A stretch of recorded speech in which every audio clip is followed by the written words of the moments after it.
by design, and you can see the response with people out there saying, oh, well, then anyone who's close to, yeah, this is an inside job. You know who's really close to President Trump, and you know who people are now saying stood to gain? Well, Charlie's wife, Erica Kirk, who has now been put, Candace with that language, with this accusation, has put the wife of Charlie Kirk, and she'll say, that's not what I tried to do. It is. It's the result.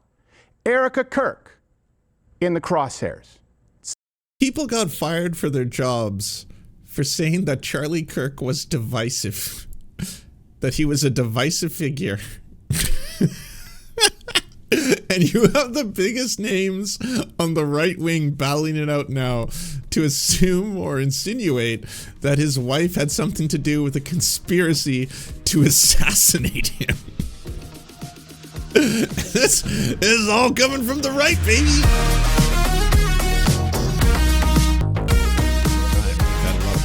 One of the biggest public battles was back when Candace Owens worked for the Daily Wire, and Crowder was offered a very lucrative $50 million offer from the Daily Wire to go work in their network, and said it was akin to slave wages, and he was refusing to do that. Then he said that the Daily Wire was in cahoots with big tech and started a whole take down the Daily Wire and big tech movement, and was pretty, handedly exposed as a complete and utter fraud who basically didn't understand very basic contract law when it came to broadcasters. Like, it's totally within reason if someone's offering you $50 million that they're going to say you should be able to generate profits, and they should be able to garnish some of those profits, and depending on how viral your videos go, they are then going to be able to determine how much they're able to generate off that video. It's not unusual, especially for a contract of that nature. He was offered the same amount that the number one broadcasting newscasters in America are offered. Nonetheless, he got real mad about it and started a whole movement, and obviously created a lot of enemies in the process. That was back when Candace Owens was still working for the Daily Wire and was still friendly with the Daily Wire before she had her own falling out with the company. Now he's really mad at her because she is saying things that I've said before no liberal or leftist or progressive or socialist or communist or anarchist could ever say out loud. Because you would not only probably have your visa revoked, you might be imprisoned, you'd definitely lose your job. Anyone who would say anything remotely true about Charlie Kirk, shortly after his death, was really risking a lot of stuff in the process. Like, if you said something like he's divisive, or if you said he's racist, then people were like, oh my God, how could you? He has a family, he has a wife, he had children. This is so disgusting. I can't believe you're mocking his death. No, I'm not. I'm just not sugarcoating the fact that he was a pretty avowed white supremacist. Like, that's who he was. Why do you want to completely tarnish his legacy? I mean, the guy was pretty fucking overt. I can't imagine a guy, if you were to take the sum total of his work and not reflect upon that as being white supremacist. But sure, you do you. This is the time we're living in. Very, very frightening time where cancel culture by fascists and Nazis is pretty aggressive and true and powerful, where they will come for you, come for your job, come for your family, come for your livelihood. In the case of Canada, there was two Indigenous women who were politicians who made very inflammatory statements. One of them said that Charlie Kirk was racist, that he was divisive, and she not only had to apologize, but she had her offices firebombed. And there wasn't nearly as much media coverage on the firebombing of her office as there was at the fact that everyone was disgusted and outraged that she had the audacity to say something like he was a racist, and people were getting so big mad about that. So it's been a really, really scary time everywhere when it comes to discussing Charlie Kirk. Not for Candace Owens. Candace Owens has not only been spreading conspiracy theories that it may be because it was a secret assassination by Israel, implied, by the way. She didn't directly say that Israel was responsible for his assassination, which is also really weird considering the fact that at the end of the day, Charlie Kirk was a pretty avowed and proud Zionist, was consistently saying things that were, validating a lot of Israel's worst atrocities, war crimes, genocide, stuff like that. So publicly, Charlie Kirk was supporting Israel. Privately, it turns out that Charlie Kirk, much like Candace Owens and a lot of these, far-right bigots, may have been very anti-Semitic. That can be true as well. Both things can be true. He can be privately sending texts to Candace Owens or other people that are very, very anti-Semitic, talking about how he doesn't trust Jewish people, how, the stereotypes are true, they only want money and stuff like that. That those texts turned out to be valid and true. So Charlie Kirk, like a lot of, examples when it comes to people who are avowed Zionists, they can also be anti-Semitic. That is the thing. This is why a lot of of the most prominent and the vast majority of Zionists in the United States happen to be Christian nationalists who really, I would say, care less about securing safety for the Jewish people as they are trying to usher in some weird biblical prophecy at the same time. But nonetheless, she went from talking about that to potentially talking about how Donald Trump and his administration have been trying to cover up the Charlie Kirk assassination. She's even gone as far as saying that perhaps Charlie Kirk's wife, Erica Kirk, may be involved somehow. Again, the kind of things that if you were anything to the left of center in terms of your politics and you said out loud, you would be castrated for. But in this case, Candace Owens is just going full steam ahead with all of it. And again, like I file this all under this kind of a segment.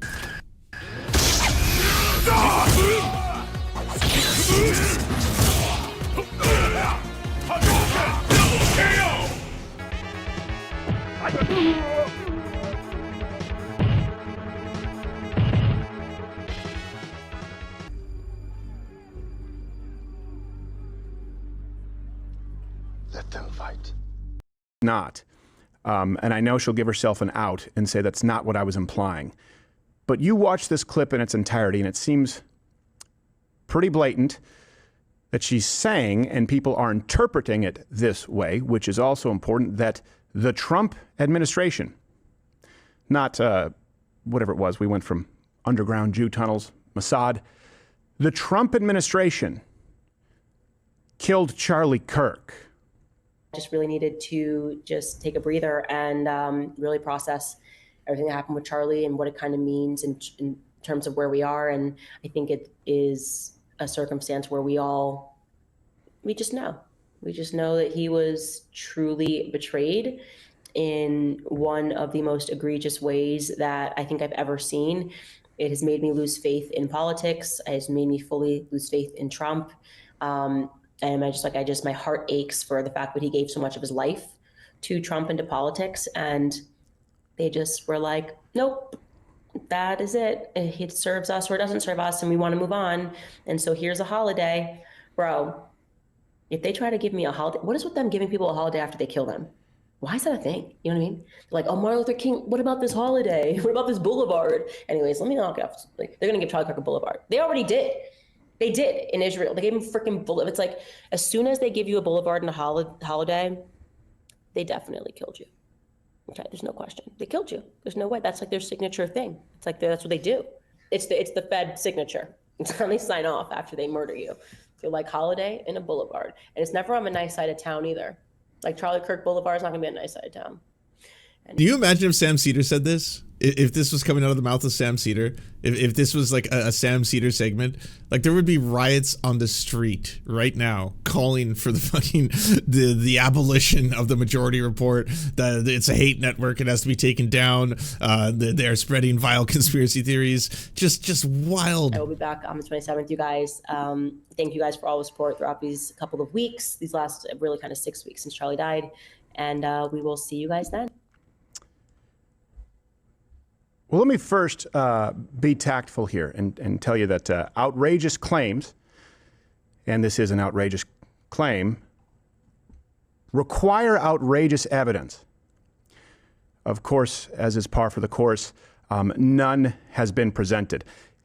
And I know that there might be an out, a weaseling here saying, oh, well, I said the Fed, not the Trump administration. I said a boulevard in Israel. It's pretty clear, not clear.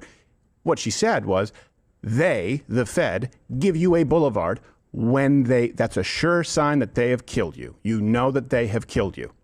He was betrayed in the worst way possible, giving so much of his life to the Trump presidency, to politics. I'm sure you've all seen that, really popular on the right little headline from an article that shows that there's way more cohesive thought amongst people who are more gravitating towards leftward politics, that they actually start to believe in the same things, the stuff like 2 + 2 = 4. And then as you move towards the right, they try to say that there's way more diversity of thought.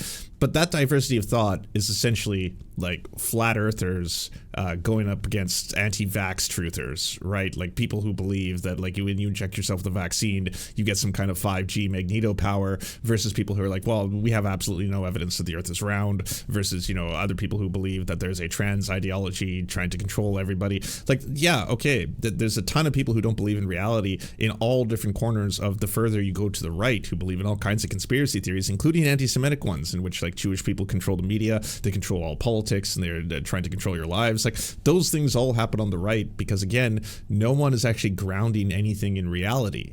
And so this really is a beast of your own creation, right? If you have all these individuals where you were completely fine with Candace Owens espousing the worst, most racist, or the most homophobic shit, if it served your own purposes. If it was like, okay, yeah, well, I mean, she's going after the gays. I don't care. I hate the gays. So let her say whatever she wants. It doesn't matter to me. Or it's like, oh, I don't care. She's going after Jewish people. I mean, yeah, we all don't like Jewish people, so she can espouse whatever she wants. She's going after the Black Lives Matter movement. She's saying the entire thing was just funded by Soros or something. Fine, you know, there's multiple things we don't like all at once being espoused, so we're fine with that. This is totally fine. And now all of a sudden, you know, Candace Owens is untethered, and she's got her own show, and she's way more popular than the Daily Wire ever was, and she is now one of the titans of right-wing punditry. And as such, guess what? Yeah, like, this is not going to slow down. she's not going to suddenly come to Jesus in the way you want and suddenly realize,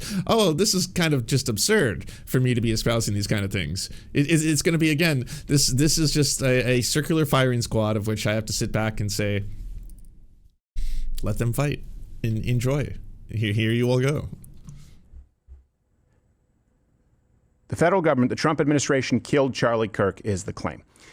Now I'm going to tell you how I feel about it, what I think about it. Because you know who else would have to be involved? And this is the implication, of course, by design. And you can see the response with people out there saying, oh, well, then anyone who's close to, yeah, this is an inside job. You know who's really close to President Trump? And you know who people are now saying stood to gain? Well, Charlie's wife. Erica Kirk, who has now been put, Candace with that language, with this accusation, has put the wife of Charlie Kirk, and she'll say, that's not what I tried to do. It is. It's the result. Erica Kirk in the crosshairs. It's not like you have to. People got fired for their jobs for saying that Charlie Kirk was divisive, that he was a divisive figure. And you have the biggest names on the right wing battling it out now to assume or insinuate that his wife had something to do with a conspiracy to assassinate him.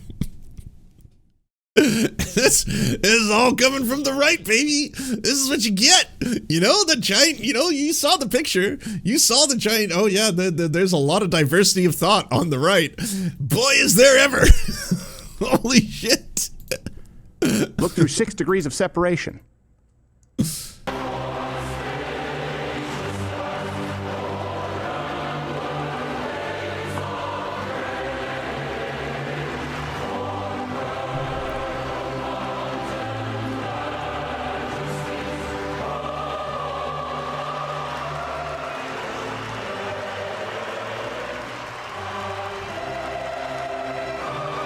I like that Crowder's basically like, you know, outrageous claims require outrageous proof, which, yeah, okay, that fine. I have no disagreement there. But then he's like, here's my proof. Look at this.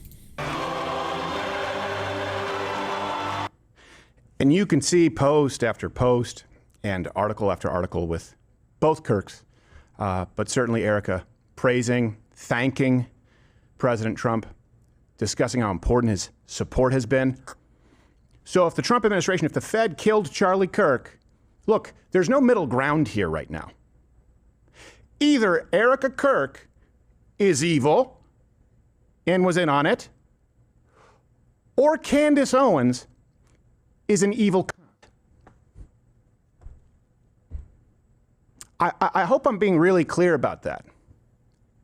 And saying, well, she didn't connect all the dots, just is not an excuse when there is a grieving family right now who's not just left holding the bag, but you know very well will put Erica Kirk in the crosshairs.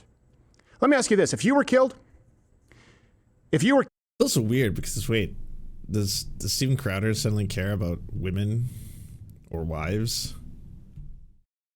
What happened to him exactly?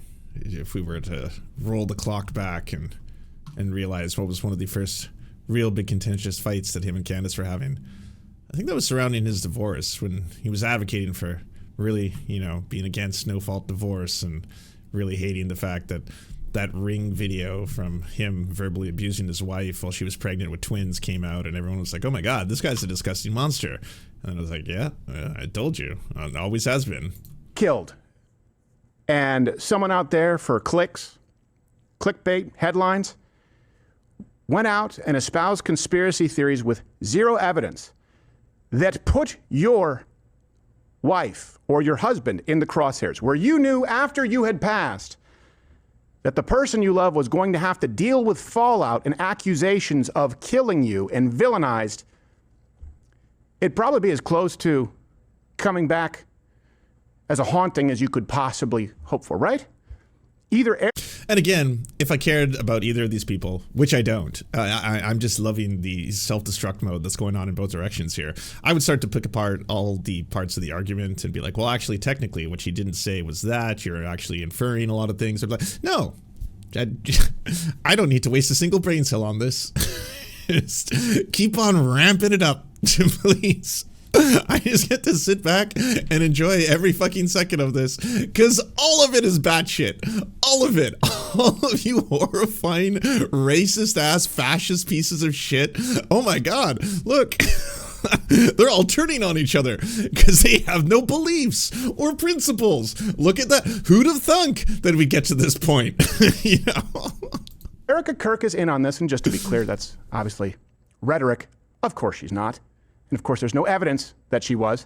And of course, there will be some very unstable people, which is by design from Candace, who will accuse me of being paid by the Trump administration or Mossad or whatever it is. Insert all the crap here. Either Erica Kirk is evil and conspired with the Trump administration to kill her husband, Charlie Kirk, to assassinate him in cold blood,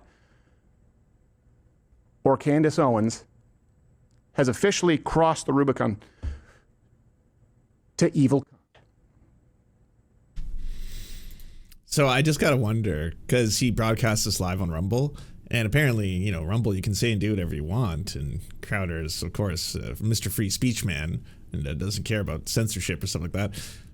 But they planned this segment ahead of time, and so definitely, he's sitting in the room beforehand, he's gonna be, okay, and then at that point, I'm gonna call her an evil, and you have to push the button, and you censor it, I don't want the clips. Tell me if you disagree, and we'll take your chat on it later. But those are my initial thoughts. And I'm going to call it, going to weasel out. And I didn't say that, and I didn't imply that, and we're just asking questions. You need to do better. One final thing. People have talked about this. Is it true? Is it not? Is that actually the psyop where the left has wanted to drive a wedge between those on the right? Do you think that fracturing those on the right over a baseless conspiracy that the most effective president in modern American history killed one of the most effective public figures in modern American history, who's survived by his wife, who happens to be very close with a supportive president? Oh, it doesn't feel good, does it? When there's just like unhinged conspiracy theories that can basically really damage a lot of people's lives. I wonder what that's like, Stephen, being on the other side of, You wouldn't know anything about that, would you? Spreading those on a regular basis for a living.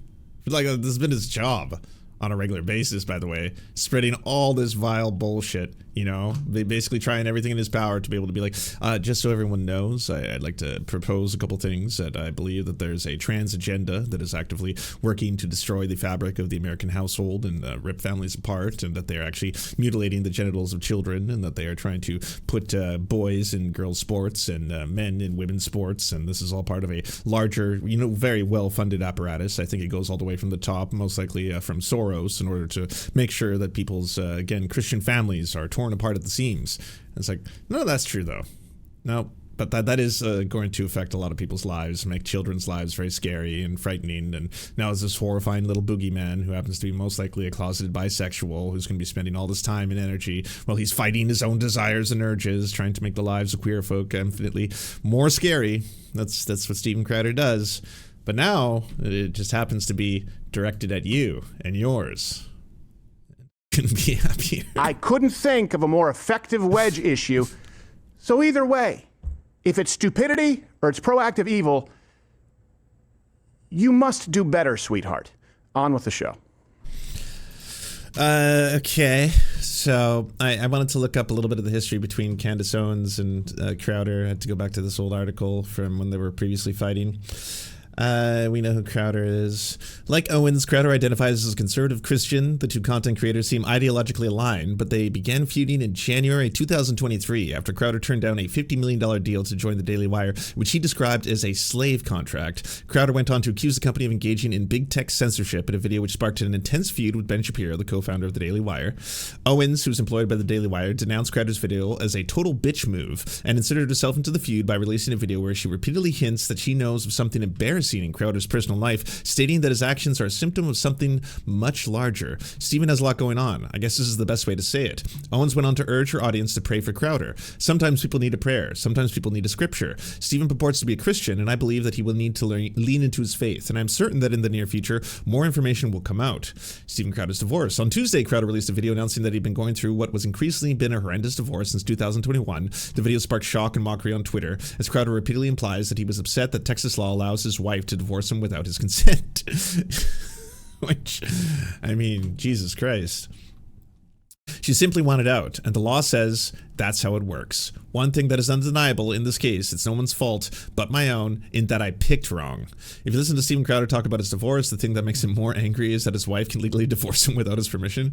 True. It was also neat. I was scrolling through this Forbes article to try and find like the old dirt on the two of them, and look who's cited. I was like, oh yeah, it was cited in Forbes. Crowder then turned his attention to other people in positions of power, influence, and leverage who knew about the divorce and said these people knew that the safety of my children included keeping it private. So if you're familiar with the idea of extortion, then you know the feeling. Some of these threats were so thinly veiled that frankly, I'm surprised you didn't guess them all immediately. Crowder then played a clip of Candace Owens' comments from January and criticized self-styled Christians, hinting that he might take legal action if the YouTube drama scene delves too deep into his personal life, stating, I'll be handling this through proper legal avenues and channels available as a matter of record in which I have the more than full confidence. Owens quickly hit back, releasing a video titled Stephen Crowder accused me of extortion, in which she legally threatened actions of her own, warning that she had contacted a defamation lawyer, and I'm sending Stephen Crowder a cease and desist, then stating that she is going to demand a full-throated retraction. Now again, I had said a little bit a while ago, I think it was on the Leftist Mafia, that I definitely recalled at one point she also implied that Stephen Crowder dropped into her Instagram replies and was getting a little creepy. And like, I wanted to be sure about that, because I tell no lies, right? I'm not just trying to fabricate things. These ghouls are like awful and terrible and malicious enough on their own. So I wanted to be able to pull that up, and it took me a while to dig and find it, but I did find it, and I do have the receipts. Crowder is somebody who has a show called Louder with Crowder, who had something very terrible happen to him at the end of last year. The Daily Wire came to him with a $50 million term sheet. He was offered $50 million. I know, horrible, terrible. He was so upset by this that he then decided to do a video in which he calls out essentially all of the Daily Wire hosts, myself included, for accepting slave-like contracts. These were the very heavy implications of that video, that his followers needed to stop Big Con. And of course, we responded forcefully to this because it's simply not true. The idea that I'm somehow in bed with big tech or that I'm dishonest in what I do simply because we didn't accept, I guess, his counteroffer to the $50 million contract is pointedly ridiculous. Now, why are we talking about him again? Well, in closing back in January, I essentially said that we were no longer going to talk about Stephen Crowder, and I instead offered that people should pray for him because obviously, when a man does something like that, he is broken. You don't do something like that to your friends unless there is something going on in your personal life. Well, Stephen Crowder announced this morning that he is going through a divorce, and I want to show you bits of that video. Take a listen. But needed to take a moment here to address some issues out there that are circulating. It's never fun. But, well, I guess let me be clear here. I have been living with a proverbial boot on my neck for going on years now. Since 2021, I've been living through what has increasingly been a horrendous divorce. Now, let me say on the outset, to be clear, There is no infidelity, any kind of physical abuse at all on either side. And no, this was not my choice. Okay, so in the open, you get it. Steven Crowder is a victim. Once again, he's always a martyr for his belief. He's always a victim. And this time, it's the proverbial boot on the neck. He's literally George Floyd. So the idea here is you need to feel really bad for Steven Crowder right away because he's got a boot on his neck. Let's see what else he said. They're both so awful. So if you're familiar with the idea of extortion, then you know the feeling well. Now, some of these threats were so thinly veiled that I'm frankly surprised you didn't all guess immediately. Steven has a lot going on, I guess is the best way to say it. He has a lot going on, and that should be clear because people don't do stuff like this if there's not a lot going on in their lives. I would like to implore my audience and everybody that isn't paying attention to this situation not to condemn him, but to pray for him. Sometimes people need a prayer. Sometimes people need a scripture. You know, Steven purports to be a Christian. I am unsure at this moment if it is my place to say more than that. You know, maybe if I feel in further defense, some things should be said, or maybe if I feel that the public has a right to understand certain circumstances. Well, my children have a right to privacy. Now, some other issues have been, or I should say, inferences have been more pernicious behind the scenes with demands and threats to use this information that they believe would be so publicly embarrassing to me and my wife at a difficult time that it could be used. Just wondering, was he wearing the exact same shirt? Oh, no, it's a different one. I was like, I wondered if that was his, like, I'm battling Candace Owens today shirt. It's my safety shirt. Just knowingly putting my children in harm's way. So to those self-styled Christians, conservatives, and allies, well, not in my book. Now, if you find yourself, I don't want to get into details, so this is going to likely be the only time I have to address this or want to address this. If you're asking yourself, hey, did X person or did Y person know? The answer is likely yes. So much that I want to say here. First and foremost, if you're a person that watches his show, how do you not see that he is so obviously acting and that he is a very bad actor? Do you feel bad for him when he says that? When he says, if you're familiar with the idea of extortion, well, if you are familiar with the idea of extortion, you should realize that that video that he just showed of me wasn't that. Nobody. I honestly just love when they fight each other. It's so glorious. Because, like, I think Steven thinks that she's just going to back down, like most people probably do when he starts flexing all his money, right? Like, he's just basically like, hey, I'm going to take the legal path here, and I'm going to do a cease and desist if you don't stop, and, you know, I'm going to sue you because, you know, I'm very powerful kind of stuff. It just makes Candace angrier. You know, like if there was a character select screen, if there was like, you know, a Super Smash Brothers, choose your character for bigots, I think most people would probably pick Candace Owens over Steven Crowder because she's going to have some power moves and special moves that like he's just like powerless against. She gets so much more personal and nasty every single time that Steven Crowder like does or says something where it's basically like, you know, I'm just looking after my children or something like that. She's like, oh, I've got more receipts. I've got more tea.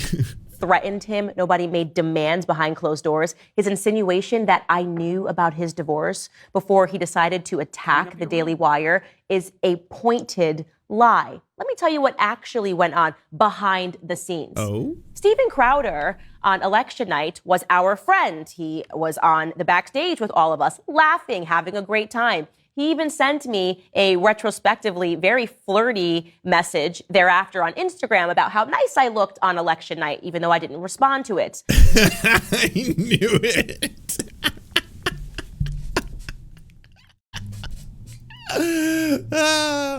It's so funny too because so much of this always goes down to like a rejected dude. Also, what was he thinking? She's married with kids in this like hyper fucking Christian institution that is like the Daily Wire style fucking word. Oh, you looked really good tonight. Oh, I was just wondering if you ever want to talk about business or God, or maybe we could talk about Jesus together.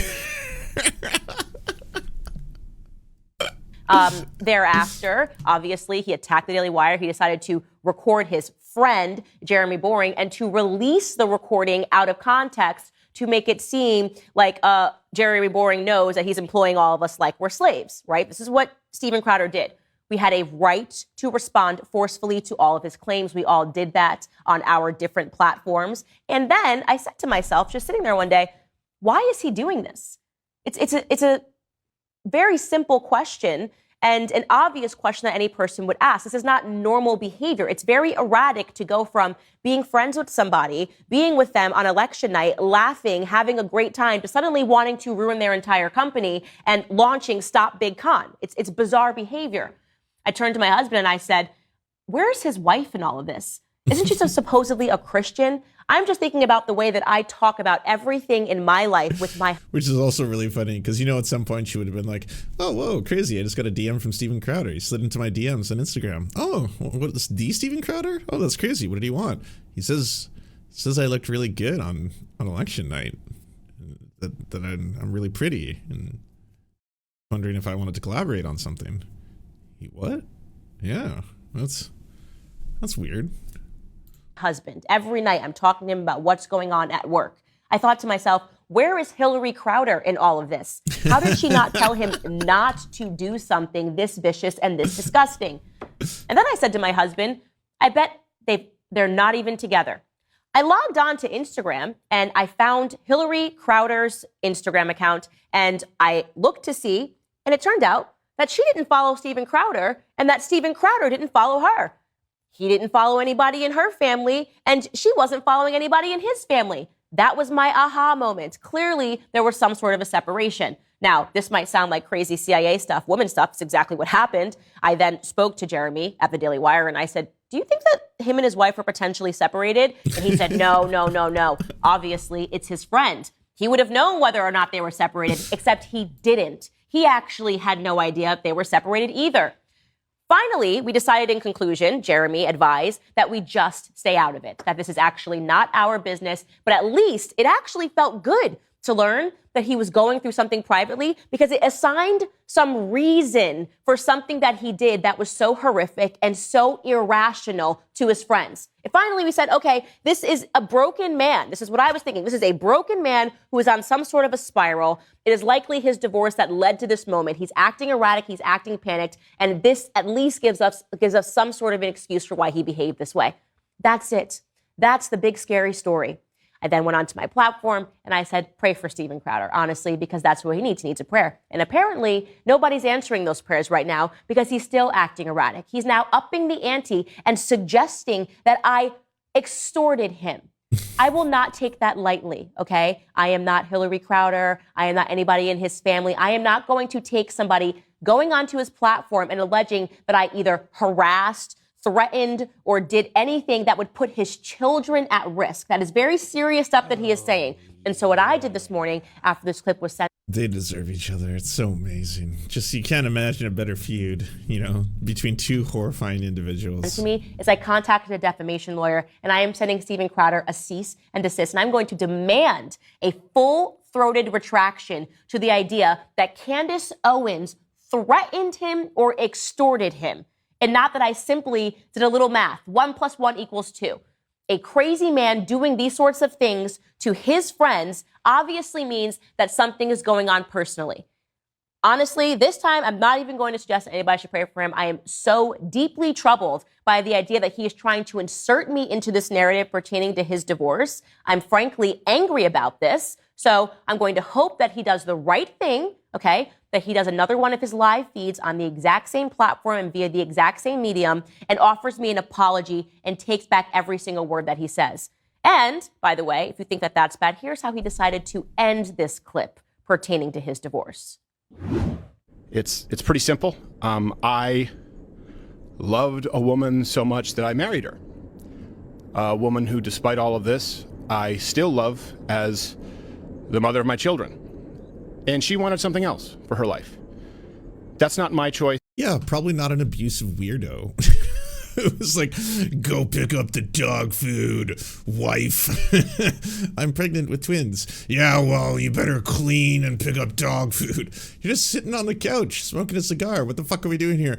And then you get me a sandwich, wife. You're not allowed to take the car. Why do we only have one car? We're worth like $150 million. This makes no sense. We could have a fleet of cars. Why do I have to Uber? You have to Uber. That way I know where you are on the app and I can see it. You go get me that dog food and then you go put that dog medication in his ears. Watch it. I was like, yeah, what a surprise. Someone didn't want to be in an abusive relationship with a fucking insecure fucking man-baby tyrant. I, for one, am shocked. I can't believe things didn't work out for him. And he was like, yeah, the only thing I'm really upset about here is that I picked the wrong woman and that there are apparently the ability for women to divorce their husbands without the husband's consent. Yeah, that's actually a really good thing, because when they're in abusive relationships, like clearly, you know, the footage speaks for itself, they were, it's probably going to be a beneficial thing for women. And fuck you, you monster. And let them fight. They just keep going. I hope Candace Owens does an entire segment on him and exposes way more dirt. It doesn't even seem like you have to do too much detective work when it comes to Steven Crowder. You can just go onto his fucking Instagram and realize there are certain people he just randomly like unfollows, like his wife, well before the divorce was announced. Like, she wasn't doing incredible detective work there. That's just something anyone could have looked up, and then no one really bothered to do it except for Candace Owens, who was like, I wonder why he's being so weird. Why is he hitting on me, and why is he dropping into my DMs, and now why is he getting so mad that I don't agree with him, and then he's actually going out of his way to say like I'm going to sue her and stuff like that. That seems weird. And then she's like, well, let's check out. Oh, that's weird. He's not following his wife. Oh, that's weird. His wife's not following him. I think this one speaks for itself. First off, thank you so much to our patrons for making this show possible. We could not fund it without you. And if you want to join, please check out patreon.com/theserfs to unlock bonus episodes, uncensored content, and all the good stuff. Thanks to Anna Loves Riley, Addercap, Bobby Lasers, Cheryl Alvarez, Comrade Junkie, Doug Caddy, Everything Important, Hegbard Salim, Multimondi, Omni, Political Papi, Preston Kroll, Quiet One 85, Riley and Anna, Roller Dragon, Cernicus, Stellar Gwyn, Sebastian Demmel, Tigwick, and Words Greenwood.